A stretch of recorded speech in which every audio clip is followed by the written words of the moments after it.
Today we are discuss about the force, its causes and its effects, and also we are discuss on the type of forces. First of all, we have a flow chart. Force, type of force, then contact forces, non-contact forces. In contact forces, we have muscular force and friction force. In non-contact forces, we have a gravity force, magnetic force, and electromagnetic force. Now,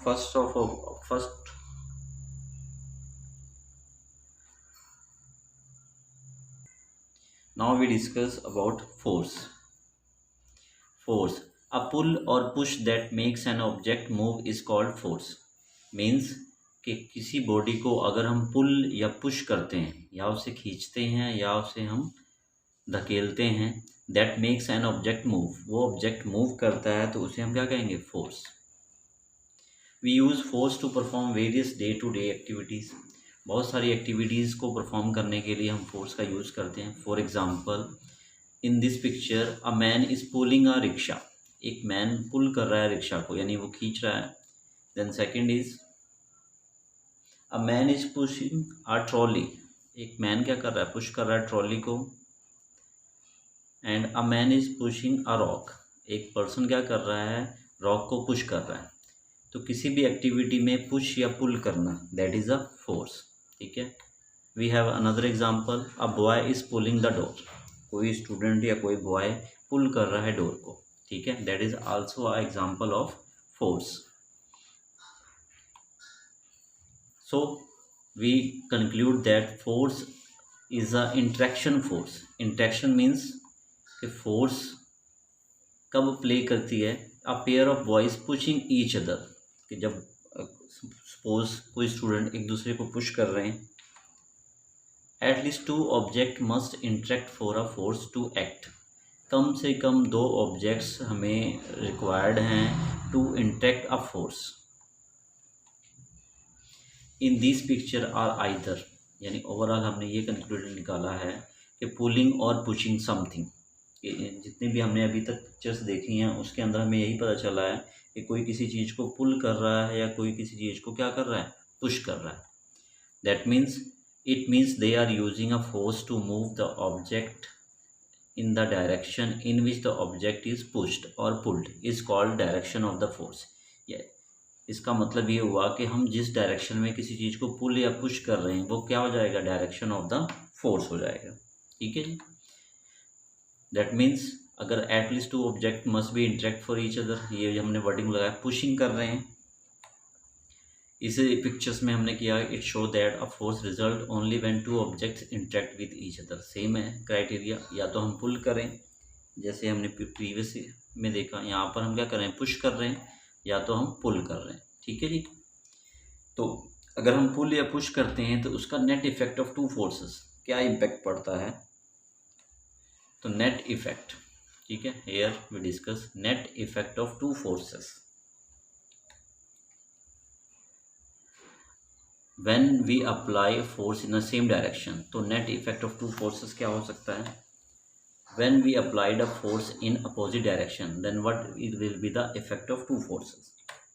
Now force in same direction, पहले हम discuss कर लेते हैं कि अगर कोई दो persons या दो फोर्सेस एक डायरेक्शन में वर्क करती हैं तो क्या होता है?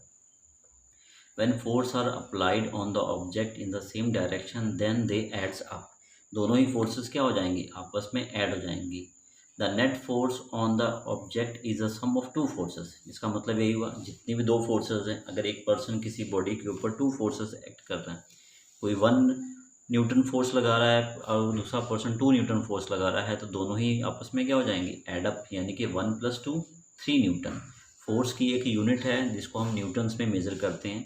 जैसे अदर यूनिट्स को हम अगर मेज़रमेंट करें तो मीटर सेंटीमीटर में, फोर्स को हम मेज़र करते हैं न्यूटन्स में. That means F is equal to F1 plus F2. F1 means force of one person and F2 means force of another person.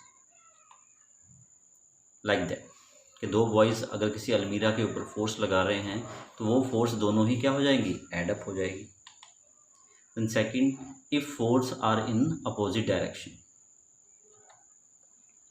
अगर दो पर्सन अपोजिट डायरेक्शन में लगते हैं तो यहाँ पर दो पॉसिबल केसेस हैं, या तो वो अलमीरा मूव ही ना करे अगर दोनों पर्सनस की अगर फोर्सेस सेम हो जाती हैं। अगर दोनों पर्सन में से किसी एक पर्सन की भी फोर्स ज़्यादा होती है तो वो क्या करेगा, उसको दूसरी तरफ धक्का लगा सकता है। Let when force is applied on an object in the opposite direction they oppose each other, वो एक दूसरे को क्या कर रहे हैं, अपोज कर रहे हैं।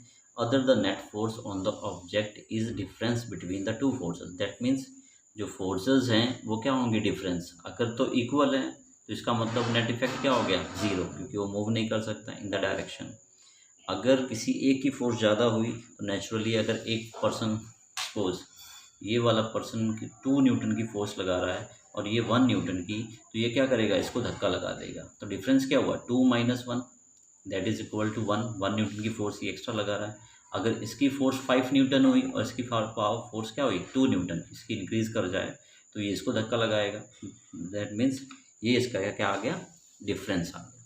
अब आगे देखते हैं, दोनों ही एग्जांपल्स हमारे सामने हैं। Net effect in the same direction और इन द अपोजिट डायरेक्शन। अगर सेम डायरेक्शन में होगा तो फोर्सेस क्या हो जाएंगी, जो इंडिविजुअल फोर्सेस हैं वो क्या हो जाएंगी, ऐड हो जाएंगी।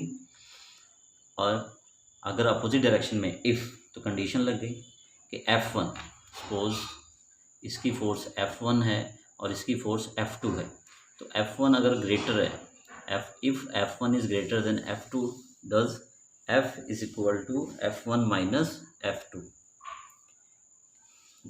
इसी के साथ दूसरी कंडीशन भी बन सकती है कि अगर if F2 is greater than F1 then F2 minus F1।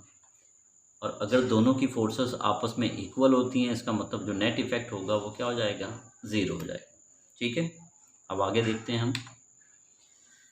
तो इतनी सारी एक्टिविटीज़ करने के बाद हमने कंक्लूड किया है कि जो फोर्स है वो एक्ट किधर करती है, जिधर जो फोर्स होगी वो ग्रेटर होगी। सपोज टग एंड वार, ये गेम प्ले की जाती है कि जिसकी फोर्सेस ज़्यादा होंगी वो क्या करेगा, दूसरी टीम्स को क्या करेगा, अपनी तरफ खींच लेगा। This is the net force will B act in the direction of the greater force. Means ये है हमारे पास, तो जिसकी ग्रेटर फोर्स होगी, सपोज इस टीम की अगर फोर्स ज़्यादा हुई तो ये इन पर्सनस को क्या कर लेगा, अपनी तरफ खींच लेगा। अगर इनकी फोर्स ज़्यादा हुई तो वो इनकी तरफ खींच लेगा। पर कितनी फोर्स से, जितनी भी जो भी इसका डिफरेंस आता है, 2 का, 1 का, 3 का, अगर दोनों की फोर्सेस इक्वल हुई, if the two opposite forces are equal then the net force will be zero. तो नेट फोर्स क्या हो जाएगी आपकी, ज़ीरो हो जाएगी। Then can be force do, force can stop a moving object. Force क्या कर सकता है, मूविंग ऑब्जेक्ट को स्टॉप कर सकता है। For example a player catching a ball, अगर कोई प्लेयर कैच करता है बॉल को तो नेचुरली ये बॉल मूव कर रही है विद सम फोर्स, वो क्या हो जाएगी, स्टॉप हो जाएगी। While catching a ball throw by your friend you apply a force to stop it, हम कोई ना कोई फोर्स लगाएंगे उसे स्टॉप करने के लिए। The next is force can be change the direction of moving object.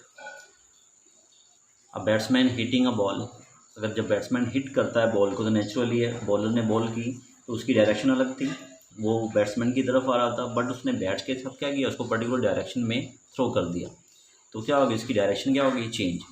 You see a cricket match when a bowler bowls a ball to the batsman apply a force and hit the ball which goes in the different direction. This shows that the force can change the direction of a moving object. ठीक है जी, अब आगे देखते हैं। Force can change the speed of moving object also. A man pushing the swing, अगर हम swing को पुश करते हैं तो नेचुरली उसकी डायरेक्शन क्या हो जाती है, चेंज हो जाती है। You must have made your father push the swing in your childhood to increase the speed of the swing while you set on it. That is a daily life example.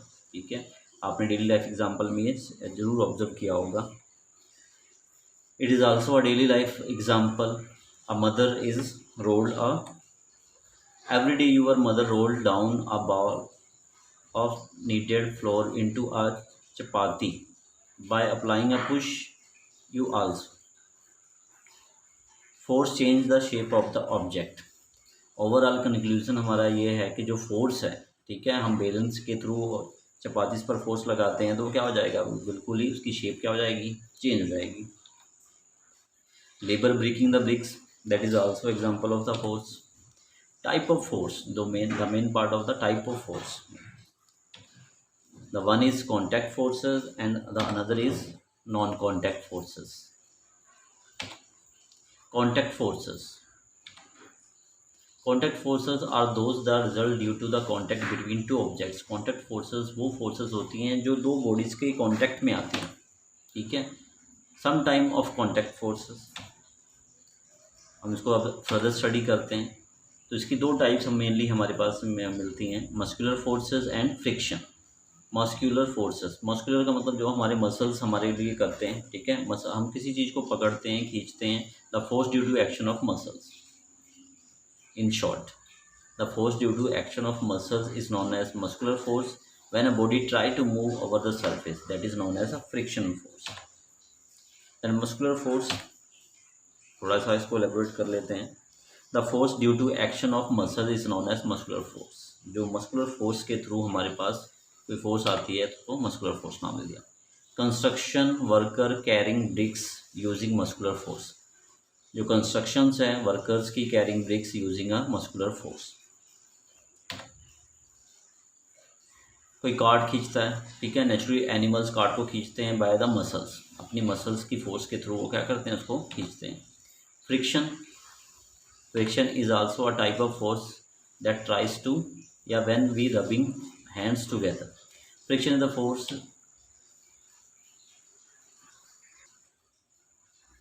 Friction is a force that comes into play when a body tries to move over the surface of another body. It is always act opposite to the direction of the motion. ये हमेशा direction of motion के opposite work करती है.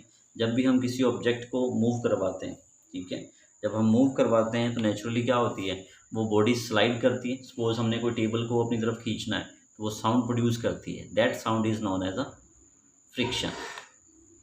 Non contact forces. Non contact forces, magnetic force and electrostatic force. Magnetic forces यानी magnet. Magnet हमने देखा होगा, magnet में हमेशा टू पोल्स क्रिएट होते हैं, north and south. Magnetic force. Magnet have natural property of attracting irons object. इसके पास property है नेचुरल, जो हमारे पास आयरन ऑब्जेक्ट्स हैं उनको अपनी तरफ अट्रैक्ट करने की. This property is due to magnetic force. ये प्रॉपर्टी कैसे क्रिएट हुई, मैग्नेटिक फोर्स की वजह से. Electrostatic force. Electrostatic force. Electrostatic force, the force exerted by the charged body on another charged body or uncharged body is known as electrostatic force. Electro word से clear करते हैं. Electro means electrons का move करना. Static का मतलब at rest. In science we call static at rest.